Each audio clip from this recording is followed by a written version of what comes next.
Hi, എല്ലാവർക്കും നമസ്കാരം. ഇന്നത്തെ നമ്മുടെ പുതിയ വീഡിയോയിലേക്ക് എല്ലാവർക്കും സ്വാഗതം. ഇന്ന് നമ്മളൊരു കേക്കാണ് ഉണ്ടാക്കാൻ പോകുന്നത്. കുക്കറിൽ എളുപ്പത്തിൽ ഉണ്ടാക്കാവുന്ന ഒരു കേക്ക്. അതിനായിട്ട് ആദ്യം നമുക്ക് വേണ്ടത് 1 ഗ്ലാസ് മൈദയാണ്. നമ്മൾ 1 ഗ്ലാസ് മൈദയിലാണ് ഇത് ഉണ്ടാക്കുന്നത്.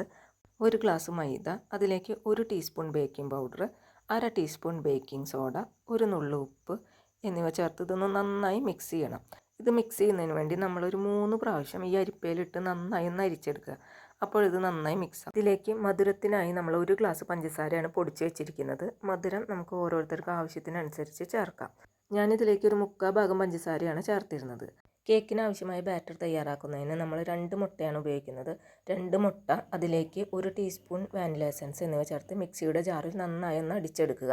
ഈ അടിച്ചെടുത്ത മിശ്രിതം നമ്മൾ ഒട്ടും വെള്ളമയമില്ലാത്ത ഒരു പാത്രത്തിലേക്ക് പകർത്തി അതിലേക്ക് നമ്മൾ 3/4 ഗ്ലാസ് പഞ്ചസാര, പൊടിച്ച പഞ്ചസാര ചേർത്ത് നന്നായി ഒന്ന് യോജിപ്പിക്കുക. അതിനുശേഷം നമ്മൾ നേരത്തെ തയ്യാറാക്കി വെച്ചിരുന്ന മൈദയുടെ കൂട്ട് നമുക്കിതിലേക്ക് ഇട്ട് കൊടുക്കാം. ഒരിക്കലും ഒരുമിച്ച് ചേർക്കരുത്, കുറേശ്ശെ ഇട്ട് യോജിപ്പിക്കാനാണ് പാടുള്ളൂ. ഒരു ഹാൻഡ് വിസ്കോ ഇലക്ട്രിക് ബ്ലെൻഡറോ വെച്ച് ഈ കേക്കിൻ്റെ ബാറ്റർ നമ്മൾ നന്നായി ഒന്ന് യോജിപ്പിച്ച് കൊടുക്കുക. കട്ട കെട്ടാതെ വേണം നമ്മളിത് യോജിപ്പിച്ചെടുക്കേണ്ടത്. അതിലേക്ക് ഒരു വലിയ ടീസ്പൂൺ അല്ലെങ്കിൽ ഒരു ടേബിൾ സ്പൂൺ നെയ്യോ അല്ലെങ്കിൽ സൺഫ്ലവർ ഓയിലോ ചേർത്ത് ഒന്ന് നന്നായി മിക്സ് ചെയ്യുക. പിന്നീട് ഇതിലേക്ക് വേണ്ടത് നമുക്ക് 1/4 ഗ്ലാസ് പാലാണ്. പാല് കേക്കിൻ്റെ ബാറ്ററിൻ്റെ കൺസിസ്റ്റൻസിക്ക് അനുസരിച്ചിട്ട് വേണം ചേർക്കാനായിട്ട്. ദോശ ബാറ്ററിൻ്റെ കൺസിസ്റ്റൻസി ആയിരിക്കണം കേക്കിൻ്റെ ബാറ്ററിന്. 1/4 ഗ്ലാസ് പാല് ചേർത്ത് മിക്സ് ചെയ്ത ശേഷം ബാറ്ററിന് കട്ടി കൂടുതലാണെന്ന് തോന്നുകയാണെങ്കിൽ 1-2 ടേബിൾ സ്പൂൺ പാൽ കൂടി ചേർത്ത് നമുക്ക് നന്നായി ഒന്ന് മിക്സ് ചെയ്യാം. നന്നായി മിക്സ് ചെയ്തതിന് ശേഷം ഈ ബാറ്റർ നമുക്ക് കുക്കറിലേക്ക് മാറ്റാവുന്നതാണ്. കുക്കർ ഒരു ദോശത്തട്ടിൻ്റെ മുകളിൽ വെച്ചിട്ടാണ് കേക്ക് ഉണ്ടാക്കിയെടുക്കുന്നത്. അതിനായിട്ട് ഞാനിവിടെ ഒരു പഴയ ദോശത്തട്ടാണ് ഉപയോഗിക്കുന്നത്. അത് നമുക്കൊന്ന് ചൂടാക്കാനായിട്ട് വെക്കാം. കേക്ക് ഉണ്ടാക്കാൻ ഉപയോഗിക്കുന്ന കുക്കറിൻ്റെ അടിയിലും സൈഡ് വശങ്ങളിലുമായി നെയ്യോ സൺഫ്ലവർ ഓയിലോ നന്നായി പരട്ടി കൊടുക്കുക. കേക്ക് എളുപ്പത്തിൽ വിട്ട് കിട്ടുന്നതിന് വേണ്ടിയാണിത്. കുക്കറിൽ ബട്ടർ പേപ്പർ ഇട്ടതിന് ശേഷം വേണം ബാറ്റർ ഒഴിക്കേണ്ടത്.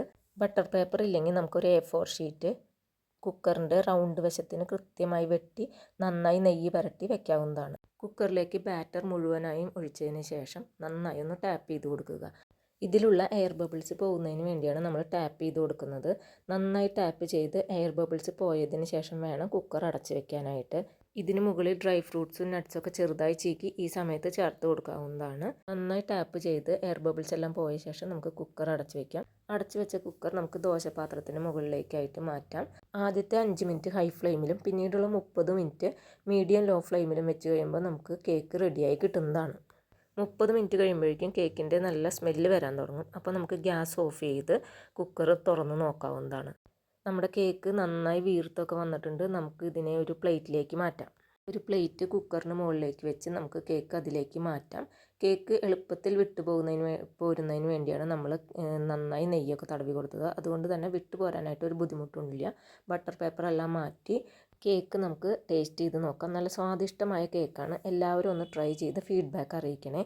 ഈ വീഡിയോ നിങ്ങൾക്ക് ഇഷ്ടപ്പെട്ടെങ്കിൽ ഒന്ന് ലൈക്ക് ചെയ്യുക, ഷെയർ ചെയ്യുക. ഈ ചാനൽ സബ്സ്ക്രൈബ് ചെയ്യാതെ ആരെങ്കിലും കാണുന്നുണ്ടെങ്കിൽ എല്ലാവരും ഒന്ന് സബ്സ്ക്രൈബ് ചെയ്യണേ. ന്യൂ ഇയർ ഒക്കെ കഴിഞ്ഞു, എന്നാലും എല്ലാവർക്കും ഒരു സന്തോഷവും സമാധാനവും നിറഞ്ഞ ഒരു വർഷം ആശംസിച്ചുകൊണ്ട് ഈ വീഡിയോ ഇവിടെ നിർത്തുന്നു. അടുത്ത വീഡിയോ ആയിട്ട് കാണുന്നവരെ ബൈ.